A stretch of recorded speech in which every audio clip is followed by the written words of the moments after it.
عارف الوقت اللي بتكون فيه مش قادر تعمل أي حاجة؟ أبسط الحاجات اللي انت بتحب تعملها مش قادر تعملها. مش قادر تقوم من على السرير، مش قادر تتكلم مع حد. فقد الشغف، فقد الشغف في كل حاجة حرفيا. مش عايز تعمل أي حاجة، حتى مش قادر تقوم تتحرك. طب ايه السبب؟ ليه ممكن حد يبقى في الفترة دي؟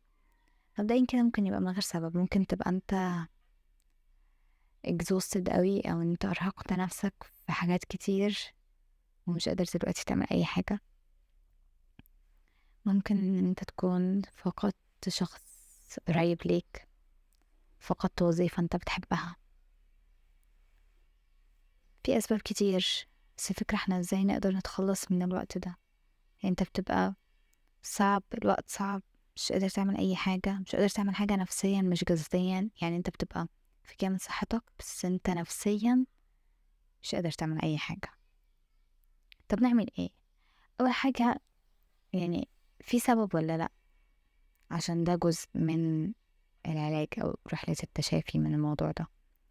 لو في سبب زي مثلا فقدان شخص قريب ليك، او فقدان وظيفة، او ان انت كنت، يعني ايا كان.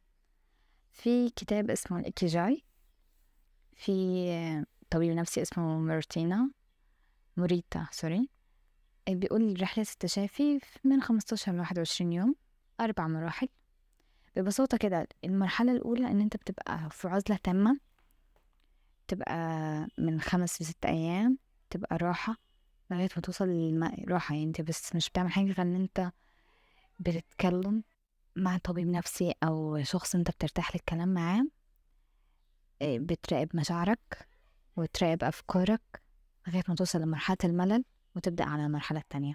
طبعا قبل ده كله انت لازم تستعين بربنا ان هو تقدر انت تخرج من الحالة دي وما تقطعش علاقتك بربنا طبعا. المرحلة التانية ان انت هتبقى برضو ساكت، مش بتتكلم مع حد، جاست ان انت بتتمشى في الطبيعة او بتتمشى في اي مكان. بتعمل هواياتك المفضلة، بتكتب اليوميات بتاعتك وتكتب المشاعر. 5 ل7 أيام ما نوصل للمرحلة الثالثة اللي بتبدأ تعمل فيها مهام أو حاجات عشان تفرغ الطاقة بتاعتك، زي تمارين رياضية. طبعا دي أحسن حاجة إن انت تفرغ فيها الطاقة. حاجات بتتطلب شغل كتير، وبتبدأ من هنا تتكلم بقى مع الأشخاص المقربين ليك لغاية بقى ما توصل المرحلة الرابعة، ودي المرحلة اللي بترجع فيها شخص طبيعي جدا. ودي كلها بتستغرق من 15 ل 21 يوم. بس مع ذلك ان لازم يبقى في عندك هدف وفي عندك تأمل. هي الفكرة ان احنا لازم يبقى لينا هدف عشان اقدر اصحى كل يوم بطاقة نشاط. لان لو انا ما عنديش هدف، انا هصحى ليه اصلا؟ right. so لازم يبقى عندي هدف. طب ايه الهدف؟ في برضه في الكتاب كان بيقول حاجة اسمها حالة التدفق، أو الحالة اللي انت بتعمل فيها حاجة بتستغرق فيها وقتك كلها، بس ما بتحسش بالوقت اللي بيعدي فيها. وعشان توصل للمرحلة دي أو الحاجة اللي انت دي بتعملها دي، لازم يتوفر فيها 4 شروط. أول حاجة إن الشغل اللي انت بتعمل فيه ده أو العمل ده تبقى حاجة بتحبها، بتاخد عليها فلوس، وبتعرف تأديها بمهارة، والعالم بيحتاجها. زي مثلا التعليم، لو انت بتعرف تعلم وبتحبها ممكن تاخد عليها فلوس او اجر، ودي حاجة طبعا الناس كلها بيحبوها. إيه، بس ده ببساطة سر موريتا. بعدين بقى ننتقل ازاي نبقى سعداء في حياتنا، او ازاي بأبسط طريقة ان احنا ممكن نطلع من مرحلة فقدان الشغف دي ونرجع لحياتنا الطبيعية. كان في زي بحث كده بيقول ايه اكتر 4 حاجات بتدخل السعادة. انا هقولها بالترتيب بتاعي، انا مش بالترتيب بتاعهم، يعني هما انا نفس ال4 حاجات بس اقولها بالترتيب اللي انا شايفاه احسن حاجة. اول حاجة الروحانيات. فكرة ان وجود حد انت، يعني فكرة ان وجود اله هو اللي بيحرك الكون، حد انت تقدر تثق فيه وانت عارف ان هو هيدبر لك كل امورك. يعني من الآخر كده إن أنت ترمي عليه همومك، فدي حاجة كويسة قوي. أحسن حاجة بجد إن أنت تستريح بيها هي ركعتين في سكون الليل مع قراءة قرآن، وفي السجود ممكن تحكي كل حاجة، تقدر تقول كل حاجة ربنا، تقدر تتكلم في كل حاجة. ده بجد دي أحسن حاجة أنت ممكن تعملها، ودي أحسن عبادة، وبتدعي فيها وصدقني ربنا هيستجيب فيها الدعاء ليك. بس دي بجد أسهل طريقة، أسهل طريقة أنت تطلع من أي مكان. أنت عارف إن الدنيا دي كلها رحلة، احنا مسافرين حرفيا، الدنيا دي كلها سفر، والخلود كله في الآخرة. الدنيا مش مستحقة انها نحزن فيها. كان الدكتور مصطفى محمود وهو بيحتضر في آخر أيامه كانوا عاملين معاه لقاء، فكانوا بيسألوه ايه أكتر يعني ايه نصيحة تديها لحد، فراح قال ان هو متضايق، ان هو فيما معناه، يعني مش فاكرة بالظبط الكلام، متضايق ان هو كان بيتوتر، ان هو كان بيحزن، هو كان اي مشاعر سلبيه كانت بتيجيله، وعارف ان احنا اخرنا كلنا في التراب، يعني احنا كلنا اخرنا هنموت. فالمشاعر اللي بتيجي الواحد دي وحزن وقلق وخوف كلها هتروح، كلها لا تضاهى ب... بان احنا في الاخر هنموت. كلنا عارفين ان احنا في الاخر اخرتنا موت، وان الخلود مش في الدنيا، واحنا مش محتاجين بجد ان احنا نحزن في الدنيا خالص. احنا محتاجين بس ان احنا نعمل الطاعات اللي تدخلنا للجنة وبس. ومن اكتر الحاجات الغريبة اللي انا بشوفها، زي مثلا المشاهير، لو سألت أو معظم المشاهير بتلاقيهم بينتحروا للأسف، وفي فترات هم أقصى الشهرة فيها. يعني ميرلين ميرلو مثلا انتحرت وهي في الثلاثينات أو في بداية الثلاثينات، مش فاكرة بالظبط. يعني هي ستيل لغاية دلوقتي هي فيموس، بس ليه انتحرت؟ هي ببساطة عملت كل حاجة ولغاية دلوقتي ما حسيتش بسعادة. ليه ما حسيتش بالسعادة؟ على العكس، انت بتلاقي ممكن شخص مسلم فقير بتلاقيه بيبقى عايش عادي، أو ما بينتحرش في الآخر. طبعا بيبقى الهموم عليه صعبة، بس تلاقيه بيبتسم برضه. هي الفكرة في كله إن النفس بتميل لخالقها، وإن النفس مش هتلاقي السعادة في معصية الخالق. مستحيل إن انت تلاقي حد سعيد وهو بيعصي ربنا.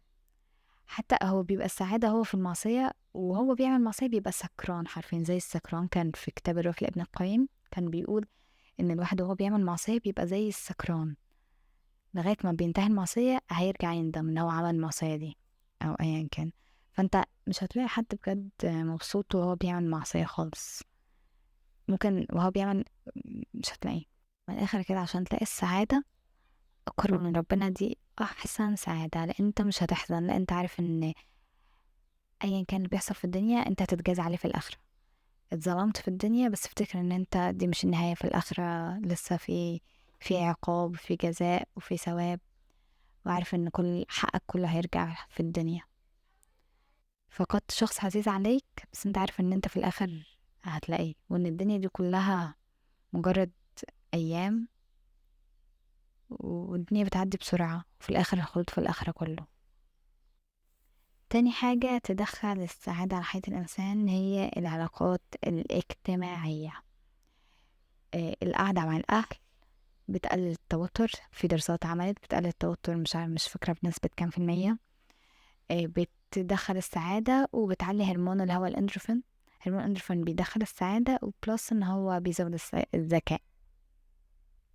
فالقعدة مع الأهل الصراحة أحسن حاجة. وأهم حاجة بجد في السعادة هي العلاقات الاجتماعية، سواء كان زوج، أولاد، أو أهل، أو أصدقاء. ان تقعد مع حد بتحبه وتقعد تتكلم معاه، دي حتى عشان الصحة العقلية والصحة النفسية عموما.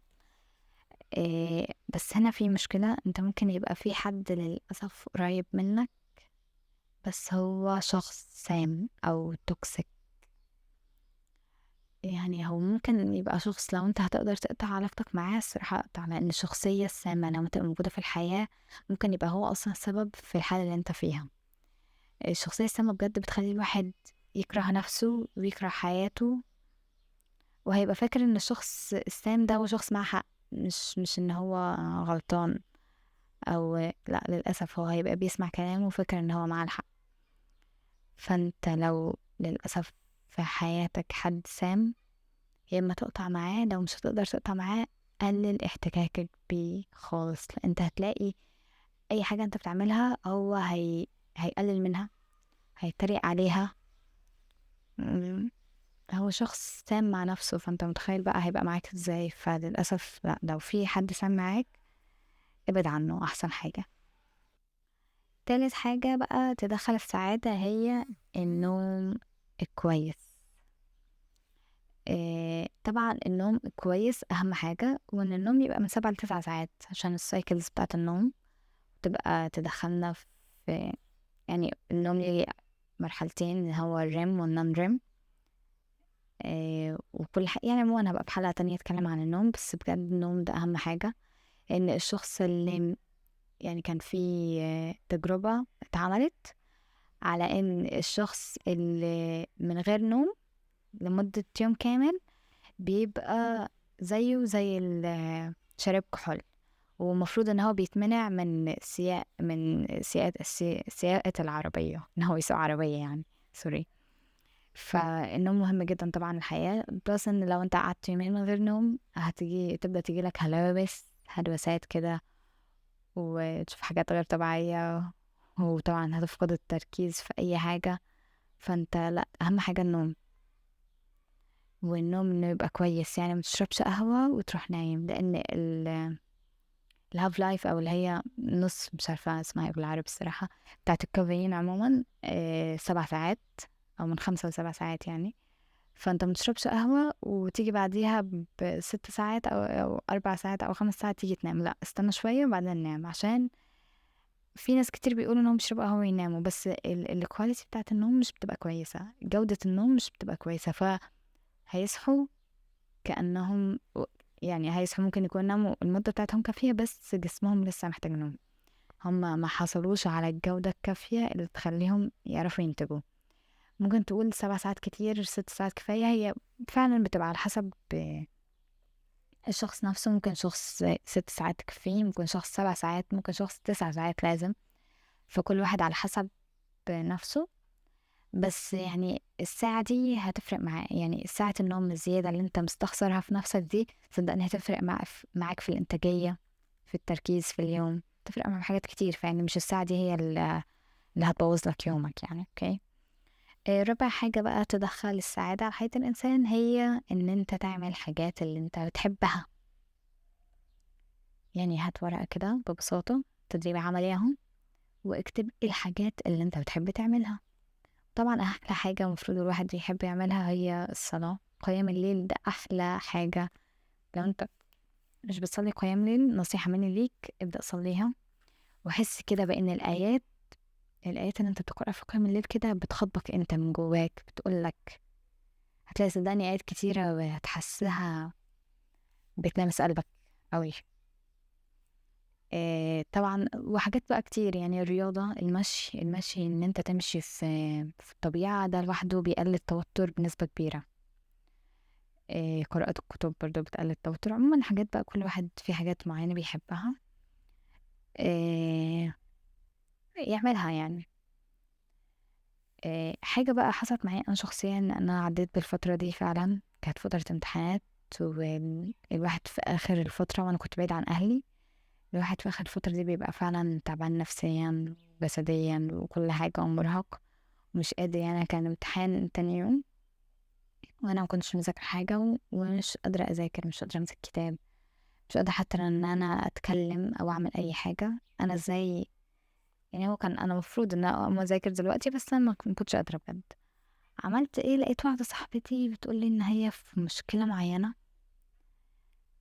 وأنا ما كانش عندي وقت. يعني المفروض إن أنا أطلع على طول أجري عشان أذاكر عشان امتحان تاني يوم، بس لا، انا قعدت معاها وحاولت ان انا اخفف عنها شوية واحل معاها المشكلة. قعدنا فترة مع بعض لغاية ما لقيتها في الاخر بتبتسم تقول لي شكرا ان انتي كنتي واقفة معايا، وبجد انا مش هنسالك الموضوع ده. وابتسمت كده وقعدت تقول لي انا فعلا حسيت ان انا بقيت كويسة وشكرا وكده. انا لقيت فيا كده زي باور كده، اللي هو أنا بقيت فرحانة زي ما هي فرحانة، وكل الشعور اللي أنا كنت حاسة بيه ده حرفيا فدا. الشعور انتهى، وبقيت حاسة إن أنا فرحانة وحاسة إن أنا عايزة أروح أذاكر على طول. وفعلا أول ما مشيت من معاها رحت وذاكرت، الحمد لله يعني كل اللي ذاكرته جاي في الامتحان يعني.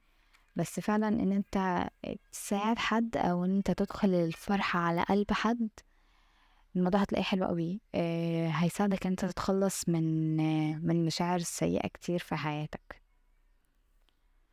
اخر حاجة عايزة اقولها ان عقلنا الباطن مش بيفرق ما بين ان كانت الابتسامة دي انت فرحان فعلا ولا بتخدع بيها عقلك. ابتسم، ابتسم في اي وقت، صدقني كل ما بتبتسم هتلاقي نفسك سعيد. بلس حاجة تانية ان الفعل والشعور يسيران معا. يعني الفعل الابتسامة والشعور السعادة الاتنين بيمشوا مع بعض، انت مش هتستنى الشعور يجي عشان تعمل الفعل. فابدأ بالفعل وهتلاقي الشعور بيجي معاه، ابدأ بالمذاكرة وهتلاقي الشغف بيجي معاها. حتى لو انت فاقد الشغف فابدأ بالفعل وهتلاقي بعدين الشعور بيجي. أتمنى ان انتوا تكونوا استمتعتوا بالحلقة. شكرا لاستماعك.